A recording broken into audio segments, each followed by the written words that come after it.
Hey there guys, we're taking a quick look at Payday 2 running on the AMD Ryzen 5 5500U. Now the game itself is currently running at 1080p with the lowest in-game graphics settings at the stock 15-watt TDP. And the level of performance that we're actually getting out of the game right now is actually surprisingly good. It was really surprising to me that it was actually even performing as well as it is, specifically in the 1% lows, because that seems to be the area where the 15-watt TDP really ends up struggling. And I mean, in this situation, we are at least keeping 1% lows that are above 30. Sometimes we're even in the 40 range, though sometimes it will also dip below that. But in general, our 1% lows are pretty consistent here. And if you look at those frame time charts, they're relatively smooth, and you're going to be able to have a very nice experience here at just the stock TDP. And you don't even have to drop the resolution or anything like that. This is the full 1080p resolution running on here, and it performs really great.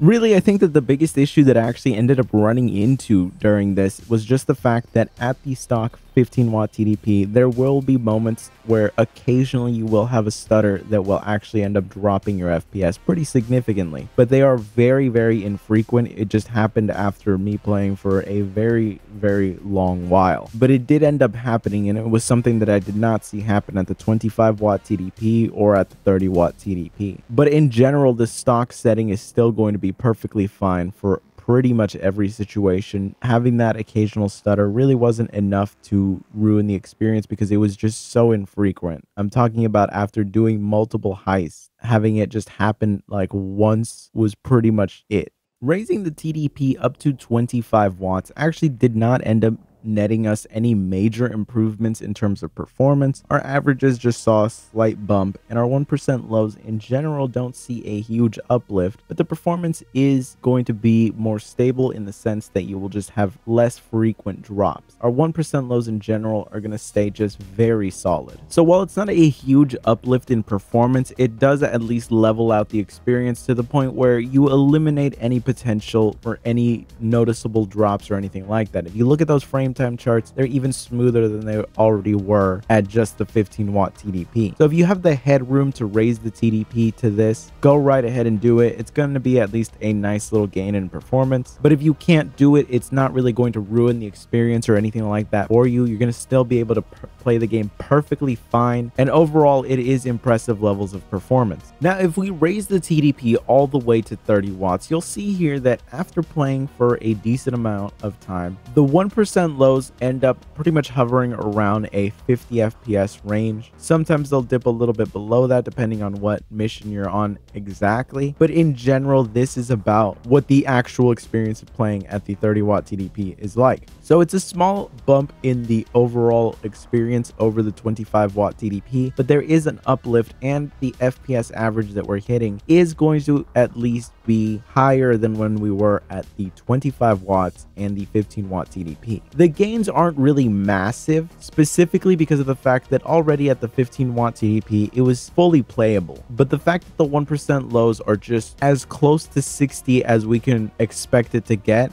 this is really just an overall way smoother experience in the sense that you will not feel any stutters. You will never feel like there's any slowdown or anything like that. It is an overall great experience, but it was already just essentially an improvement over what was a good experience. So while it is a welcome uplift, it's nothing that is going to be super necessary. If you're on a system that actually lets you raise the TDP this much without putting you at risk of thermal issues, which you'll see that the temperatures that I'm getting right now are very high. This is not how I would normally play a game like. I pretty much ended up just sitting here and playing with the 30-watt TDP for almost 2 hours just to see what we would end up leveling off at. And this is where it was pretty much just sticking to. And I had my AC blasting this day, which means that my room was already pretty cold, and with low ambient temperatures, this is the temperatures that we ended up leveling off at after going through around 3 missions. And these are just temperatures that that I really realistically would not actually play the game like. If I was just to be using this system as my main gaming system, I would just stick to the 25-watt TDP, but that is just for this specific laptop model that I have. You might have a model that will have better cooling than this, but realistically speaking, if we're talking about a system that has a 5500U in it, it's not necessarily going to be the best built system because it's a low budget chip. But I'm really glad to see that we did not have to mess with any resolution settings whatsoever to actually have a playable experience in this game. We don't have to do anything crazy. The game was still perfectly playable, and honestly, I was happy to see that it was doable at 1080p at the stock settings. It's really just something that you don't see in a lot of games, especially games like this. So anyways, I hope you found this interesting and useful. If you did, be sure to subscribe, and I will see you guys in the next one.